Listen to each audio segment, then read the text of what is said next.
Bonjour, bienvenue à ce nouveau déballage. Cette fois-ci, toujours dans ma série j'améliore mes vidéos pour YouTube ou autre, avec cet accessoire qui va être un peu l'accessoire principal pour améliorer les vidéos, notamment, principalement et uniquement, on va dire, sur la partie audio. Il s'agit du Tascam DR70D. En fait, c'est un enregistreur externe pour, euh, pour les appareils photo réflexes. Voilà. Alors il peut être avec, enfin, il fonctionne à la fois avec ou indépendamment. Je vais vous montrer ça tout de suite. On va le déballer. C'est un appareil qui est assez cher, hein, c'est à peu près 300 euros. C'est véritablement un investissement. Je vais vous expliquer un peu pourquoi aussi avec les fonctionnalités qu'il a. C'est principalement parce que j'ai besoin d'enregistrer plusieurs sources, plusieurs micros en même temps, ce qui n'est pas possible sur un réflexe puisque vous avez une seule prise d'entrée jack et que la qualité du réflexe n'est pas toujours très bonne. Ça dépend un peu des modèles, mais en général c'est pas terrible. Allez, on va le déballer. On va regarder ça, vous allez mieux comprendre. Hop. On va mettre la boîte de côté. Hop. Le petit manuel. Bien emballé. Alors, on a un petit câble USB, des petites vis, et on a l'appareil en lui-même qui est assez lourd. Hop. Et voici le joujou. Hop, bien à l'envers. Voilà. Le fameux Tascam. Alors, en fait, euh, il a plein de fonctionnalités. C'est pour ça qu'il va être super pratique et super utile. Donc vous avez tout un tas d'entrées. Je vais d'abord parler des entrées. Sur le côté, vous avez des entrées. Vous avez 4 entrées au total, 4 entrées XLR. Je vais faire un petit zoom pour que vous voyez mieux. Voilà. Vous avez 4 entrées XLR au total. Une ici, les 3 de l'autre côté, je vous montre après.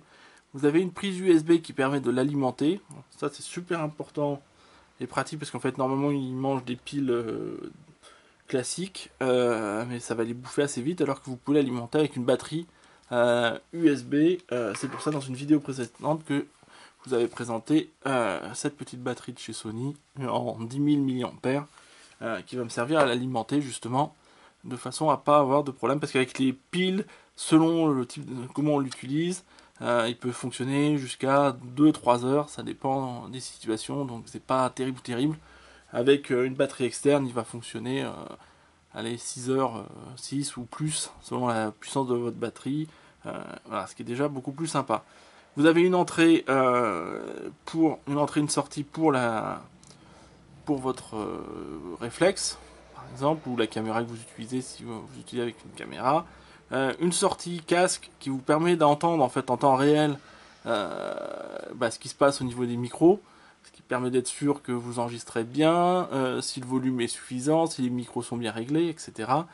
Vous avez une autre sortie ici. Je crois qu'il y a une espèce de télécommande qui existe, mais je ne me suis pas trop renseigné là-dessus. Et de l'autre côté, je vous disais, vous avez les 3 autres entrées XLR qui permettent de brancher des micros alimentés ou non alimentés, puisqu'il fournit aussi de l'alimentation Phantom Power qui permet d'alimenter les micros professionnels qui ont besoin de jus. Et sur le devant, vous avez donc l'écran qui va vous permettre d'accéder au menu, à toutes les fonctionnalités. Les petits réglages sur chaque micro qui permet de régler le gain et l'intensité. Ici vous avez un bouton qui permet de lancer l'enregistrement. Alors il faut savoir que ce boîtier, non seulement vous pouvez faire ressortir le son directement sur le côté sur votre appareil photo, mais il a aussi un enregistreur interne. C'est-à-dire que vous enregistrez, vous avez en fait ici sur le devant, on va parler du devant, vous avez ici sous le capot, alors je sais pas trop comment ça s'ouvre, si certainement par ici, voilà. Alors j'y vais doucement, j'ai pas envie de tout casser. Voilà, vous avez l'endroit pour les piles et vous avez un slot ici pour une carte SD sur laquelle vous allez enregistrer directement le son. Ce qui vous permet d'avoir à la fois un son enregistré qui ressort tac, directement sur la caméra et d'avoir enregistré avec votre piste vidéo et d'avoir une copie ou le master enregistré aussi dessus. Et la qualité sera pas la même, elle sera bien meilleure enregistrée dessus. Et après, dans un logiciel de montage vidéo, vous rejoignez les pistes audio avec la vidéo de façon à faire une synchro et avoir un très bon son. Et vous avez d'ailleurs ici un petit bouton slate qui permet en fait d'envoyer un bip sonore assez fort qui permet de synchroniser. Si vous avez branché en plus le câble sur la caméra, ça va envoyer un petit son. C'est un petit peu comme le clap de début qui permettra de synchroniser facilement les vidéos. Enfin, la vidéo et l'audio, pardon. Ensuite, vous avez, je finisse le tour, vu qu'on était sur le devant, vous avez aussi deux micros intégrés qui permettent de capter des sons ambiants. Ça fera un petit peu comme les micros de votre caméra, mais quand même de meilleure qualité et en stéréo. Voilà, je sais pas encore si je l'utiliserai, mais on verra. Hein.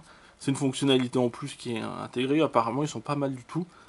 Et après, vous avez de quoi monter. En fait, normalement, vous posez votre réflexe dessus. Vous avez la petite vis de serrage aussi pour le fixer dessous.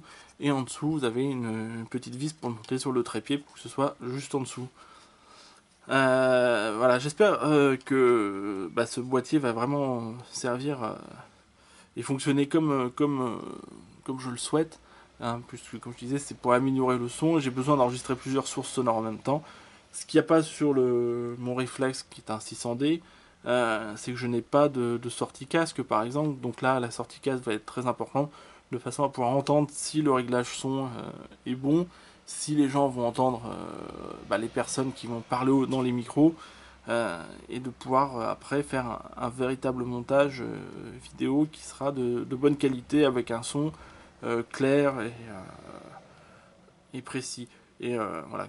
J'avais vu d'autres boîtiers qui étaient, alors qui faisaient pas qui n'avaient pas autant de fonctionnalités, mais qui faisaient pas enregistrement.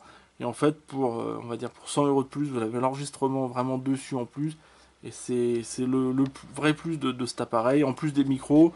Enfin, voilà, c'est vrai que c'est bon. Je vous disais, c'est 300 €, mais je pense que c'est 300 € bien investis parce que vous avez une tonne de fonctionnalités. Vous pouvez à la fois alimenter des micros professionnels, vous avez des entrées pour des micros jack, vous pouvez régler le son comme vous voulez, vous enregistrez dessus, vous avez des micros.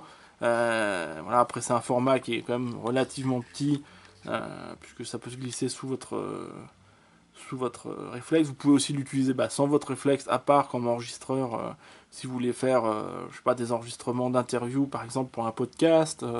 Voilà, l'infinité de possibilités avec cet appareil m'a fait craquer. Je vous en dirai plus si vous voulez, si vous êtes intéressé, si vous avez des questions en commentaire. Dès que j'aurai commencé à l'utiliser, je vais l'utiliser notamment avec le Vidéo Mac Pro de chez Rode que j'ai acheté aussi, pour lequel j'ai acheté, comme je vous présentais dans la vidéo sur le Rode, ce petit adaptateur XLR jack qui va me permettre de brancher le Vidéo Mac Pro en XLR de façon à garder d'autres ports pour d'autres micros.